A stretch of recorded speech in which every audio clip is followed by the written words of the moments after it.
आइए देखिए, सुनिए और समझिए अध्यात्म विज्ञान, नई दृष्टि, नई खोज।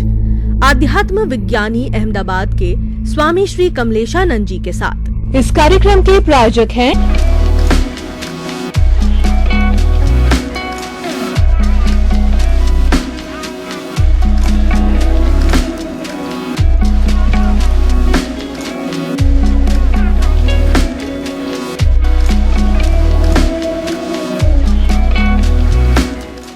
भाई और बहनों, श्रोतागण, दर्शकगण, स्टूडियो में आपका हार्दिक स्वागत है, अभिनंदन है, सत्कार है। आज हमारे बीच में परम ध्यानी, परम ज्ञानी, अनुभवी, जो सबसे बड़ी बात है कि लोग बहुत ज्ञान देते हैं, बहुत बड़े बड़े श्लोक और स्तोत्र और बहुत सी बड़ी बड़ी बातें बताते हैं, लेकिन वो तोता रटन होती है। आपके जीवन का मुख्य ध्येय अनुभव, उसके लिए ही आपने दीक्षा ली है और अनुभव को ही समर्पित हुए हैं। जीवन भर अनुभव की डिग्री को आगे बढ़ाएंगे, तभी आप कहते हैं कि मेरा लक्ष्य 360 डिग्री तक, अनुभव के 360 डिग्री तक जाना है, जो कि केवल दर्शन कहलाता है। और हम सभी को उसमें साथ ले जाना चाहते हैं, स्वार्थी नहीं है कि खुद ही जाना चाहते हैं, वो तो सबको परोस रहे हैं जो उनके भीतर है। स्वामी जी, मैंने जैन कुल में जन्म लिया और मैं जो है वो क्रमिक मार्ग जैन धर्म के अंदर, उसके अंदर बराबर इतने वर्षों तक पालन करता आया। और पिछले कुछ वर्षों के अंदर मेरे छोटे भाई के जो है प्रेरणा से मैं अक्रम विज्ञान को भी उसकी दीक्षा ली और महात्मा के रूप के अंदर मैं अपनी साधना कर रहा हूँ। और तीसरा, जो उसके बाद आपके साथ आने पर मैंने अध्यात्म विज्ञान की चर्चा सुनी, प्रश्न किए और धीरे धीरे धीरे धीरे समझने लग गया। तो अब जो है क्रमिक मार्ग, अक्रम मार्ग और अध्यात्म विज्ञान मार्ग, ये मेरे जैसा हर व्यक्ति, हर साधारण व्यक्ति समझना चाहेगा। तो एक साधारण व्यक्ति किस तरीके से तीनों को सरल सरल भाषा के अंदर हृदयंगम कर सके, समझ सके। एक ठेठ गांव का जो बिल्कुल कम पढ़ा लिखा हुआ व्यक्ति ऐसी सरल भाषा में इसको दीजिए आपके अनुभव के आधार पर कि वह इसको आसानी से ग्रहण कर सके। बराबर है। सच्चिदानंद। वास्तव में हम अपने जीवन के अंदर क्रमिक मार्ग, अक्रम मार्ग और आध्यात्म विज्ञान, ये तीनों अपने जीवन में पालन करते हैं, मगर ये तीनों की जो अवस्थाएं हैं वो अलग अलग है।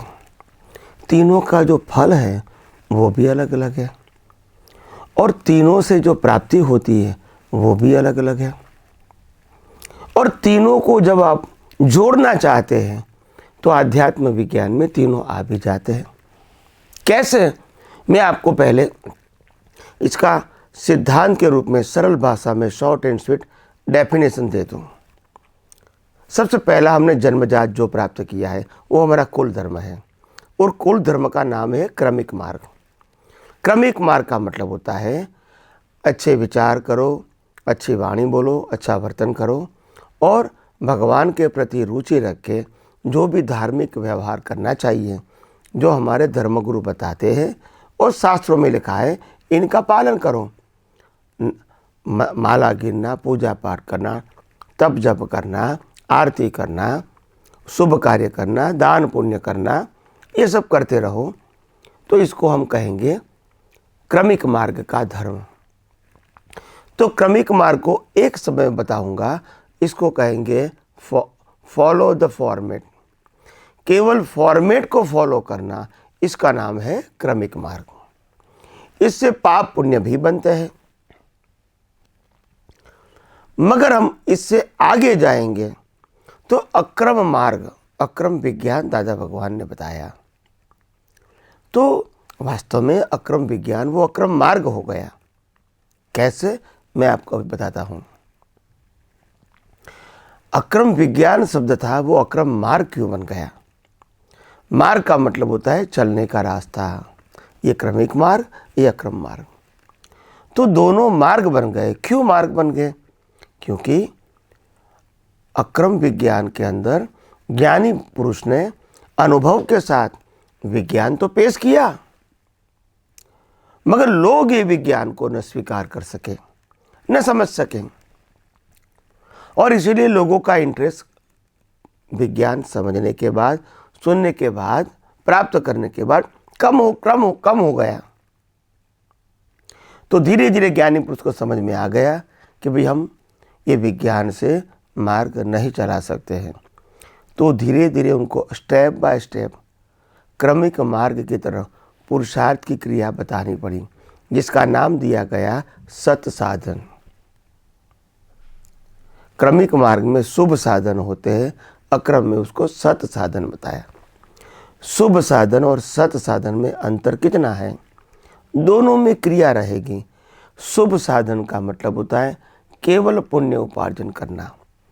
सत साधन का मतलब होता है आत्मा के लिए क्रिया का पुरुषार्थ करना। इतना तो अंतर है। मगर धीरे धीरे विज्ञान, अक्रम विज्ञान में विज्ञान साइलेंट होता गया और क्रिया का महत्व आगे आ गया। तो अक्रम विज्ञान का मतलब होता है साइंस प्लस फॉर्मेट। क्रमिक मार्ग का मतलब होता है ओनली फॉर्मेट। अक्रम विज्ञान का मतलब होता है साइंस प्लस फॉर्मेट।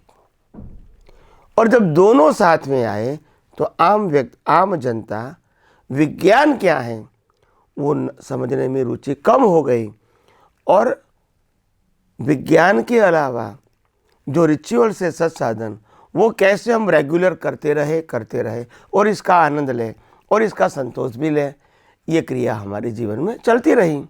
और इसीलिए हम विज्ञान के मार्ग में अक्रम विज्ञान प्राप्त करने के बाद हम आगे नहीं बढ़ सके। तो फिर तीसरा स्टेप आया विज्ञान, आध्यात्म विज्ञान। क्रमिक और अक्रम दोनों पाथ है, आगे बढ़ने का रास्ता, क्रमिक मार्ग और अक्रम मार्ग। आध्यात्म विज्ञान पाथ नहीं है, वो सनातन सत्य के ऊपर आधारित है। क्रमिक मार्ग में भी अंत में मोक्ष में जाने के लिए ये आध्यात्म विज्ञान समझना पड़ेगा, और अक्रम मार्ग में भी आगे जाकर ये आध्यात्म विज्ञान समझना पड़ेगा, क्योंकि वो तो सनातन सत्य है, वो तो कुदरती कानून के ऊपर आधारित है, वो तो कुदरत के ऊपर आधारित है, 6 तत्वों के ऊपर आधारित है, कुदरती कानून के ऊपर आधारित है, और उनकी बनी हुई सभी अवस्था को हम कुदरती रचना मानते हैं। तो अंत में दोनों मार्ग में आगे जाके विज्ञान को समझना पड़ेगा, जहाँ क्रम अक्रम नहीं रहेगा। और दादा भगवान जो ज्ञानी पुरुष के रूप में आ गए, उन्होंने भी अपने जीवन में यही कहा, मेरा ज्ञान लिया है, आज्ञा धर्म का पालन करते हैं, और सत साधन को फॉलो करने के बावजूद भी अंत में विज्ञान तो समझना ही पड़ेगा, और वो चौगरदम से समझना पड़ेगा और सिद्धांत के रूप में समझना पड़ेगा।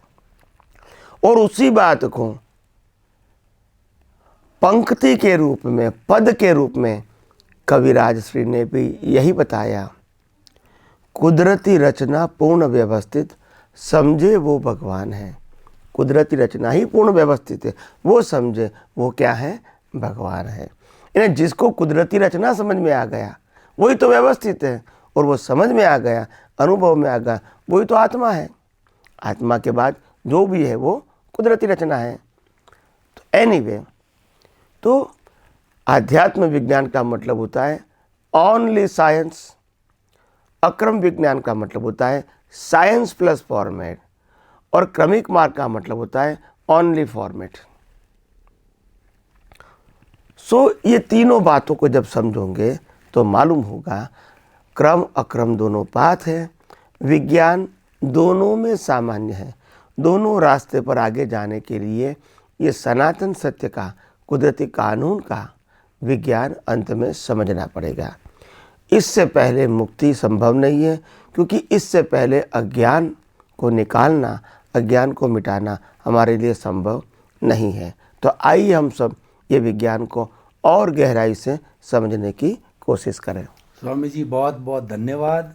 एक बहुत सुंदर कॉन्सेप्ट मिला कि जो क्रमिक मार्ग है वह है ओनली फॉर्मेट, और जो अक्रम विज्ञान है वो फॉर्मेट प्लस विज्ञान है, जिसके अंदर जो रिचुअल्स भी आ गए। और तीसरा जो है वह है अध्यात्म विज्ञान, ओनली साइंस।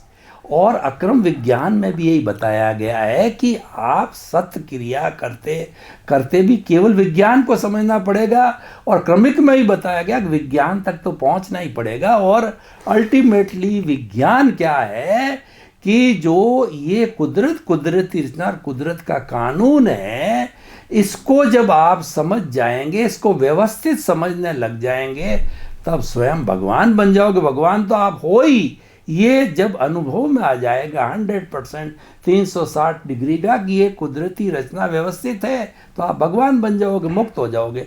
बहुत सुंदर व्याख्या की आपने स्वामी जी, बहुत बहुत धन्यवाद।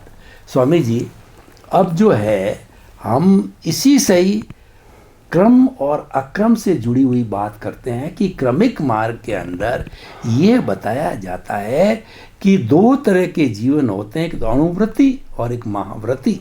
महाव्रती होता है 5 महाव्रतों का जीवन पर्यंत करना नहीं, करवाना नहीं, अनुमोदन नहीं करना, हिंसा मन से नहीं, वचन से नहीं करनी और काया से नहीं करनी, 9 कोटिक त्यागी होते हैं। और ऐसा बताते हैं क्रमिक मार्ग में शुद्ध रूप से ये अगर महाव्रती पालन कर लेता है तो 15 भव में उसकी मुक्ति निश्चित है, कम समय में भी चली जाती है। ऐसा आगम का उदाहरण भी देता, अगर शुद्ध पालन होता है तो। अब शुद्ध पालन होता है कि नहीं होता है वो केवल ही जानता है। अक्रम विज्ञान के अंदर भी जो है वो हमको बताया गया कि अक्रम विज्ञान 5 आज्ञा को आप अगर अच्छी तरह से विज्ञान के रूप में पालन करते रहोगे और प्रकृति पुरुष को समझते रहोगे, अलग रखोगे, तो आप धीरे धीरे, उसमें भी बताया गया अधिकतम 15 भव होते हैं। तो ये दोनों बातें सुनी और आपका जो विज्ञान क्या कहता है, अध्यात्म विज्ञान, दोनों में ये बातें सुनी हैं, लेकिन अध्यात्म की रियलिटी क्या है, वो रियलिटी आपका विज्ञान क्या कहता है। क्यों? विज्ञान तो सनातन सत्य पर आधारित है। तो विज्ञान की दृष्टि से ये जो भवों की संख्या का जो विवरण है वो किस तरीके से होता है, थोड़ा खुलासा की। क्रमिक मार्ग के अंदर अणुव्रत और महाव्रत की बात किया है। अणुव्रत का मतलब होता है माइक्रो, महाव्रत का मतलब होता है बड़ा बड़ा। तो महाव्रतों का पालन साधु को भी करना पड़ता है और श्रावक श्राविकाओं को भी करना पड़ता है, क्योंकि ये मन वचन काया से होता है। इसमें सत्य, अहिंसा, अचौर्य, अपरिग्रह और ब्रह्मचर्य आता है। मगर जहाँ पंच महाव्रत में जो अहिंसा की बात कही है वो स्थूल हिंसा की बात कही है। क्या कही है? स्थूल हिंसा की, कि हमारे मन वचन काया की क्रिया से हो सके इतनी कम हम हिंसा करें। चलना भी कम कर दे, खाना भी कम कर दे, पानी पीना भी कम कर दे। हवा तो खैर कम नहीं कर सकते हैं, मगर जितना भी हो सके इतना हम पंखा का उपयोग नहीं करें, साधनों का उपयोग नहीं करें, वाहनों का उपयोग नहीं करें, उठते बैठते समय हम जैना रखेंगे। तो ये सब बातें ऐसी है जो अणुव्रत में आती है। किस में आती है? अणुव्रत में। तो अणुव्रत और महाव्रत इस प्रकार का दो भेद किया है। और उसने कहा है कि अगर अणुव्रत वास्तव में आप सही तरह पालन करोगे तो भी आपका 15 भव में तो मोक्ष होगा ही, ऐसा हमारे शास्त्रों में, धर्म ग्रंथों में बताया गया है। तो वास्तव में अणुव्रत क्या है? जो शास्त्रों में लिखा है उससे अणुव्रत अलग है। अणुव्रत का मतलब होता है हिंसक भाव नहीं होने चाहिए, और हिंसक भाव को कहा है आध्यात्म विज्ञान में कि कर्ता भाव, मालिकी भाव ही हिंसा पैदा करता है। तो जो क्रिया हिंसा है वो तो स्थूल हिंसा है, इसमें हिंसा नहीं करना चाहिए, वो पाप पुण्य की बात है।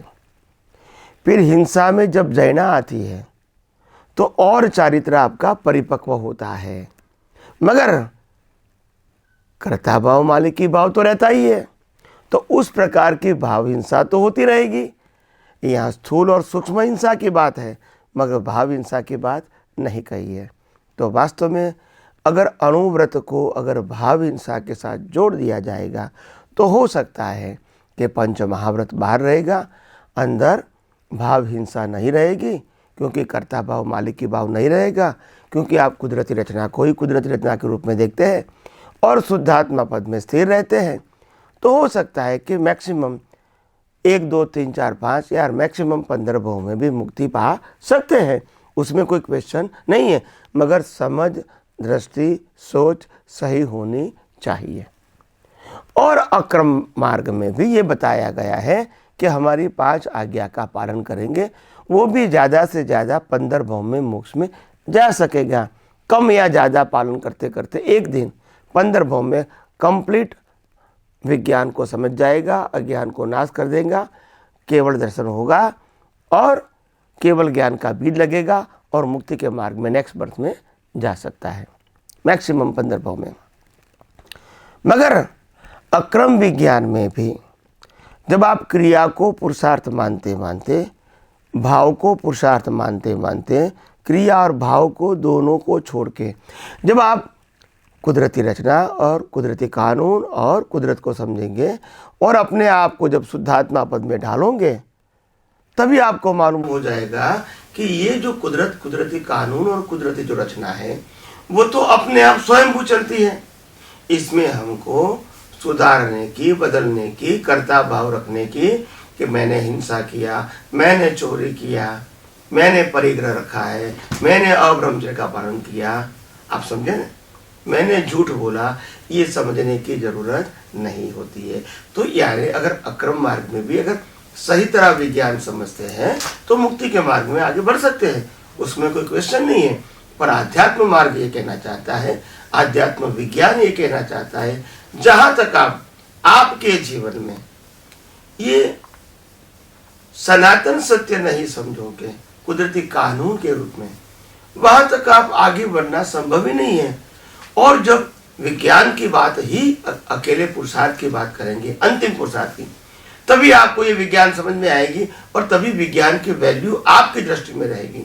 नहीं तो जहां तक विज्ञान की वैल्यू नहीं रहेगी, वहां तक मुक्ति के मार्ग में आपको आगे बढ़ना संभव नहीं है। तो इसीलिए तीनों में यही बात को हमको समझना पड़ेगा कि विज्ञान हम कैसे हम समझें और इसके मार्ग में हम कैसे आगे बढ़ें। तो नेक्स्ट एपिसोड में हम और ज्यादा बात करेंगे। स्वामी जी, आपका बहुत बहुत धन्यवाद। श्रोतागण, दर्शकगण, हम आपकी तरफ से स्वामी जी के प्रति बहुत बहुत हृदय की गहराइयों से इनकी जो है वो कृतज्ञता ज्ञापित करते हैं कि इतनी बड़ी सत्संग जो कि बिना किसी भी आडंबर के, दिखावे के, बिना की भी रिचुअल से, पूजा पाठ से, सिर्फ दृष्टि विज्ञान देते हैं।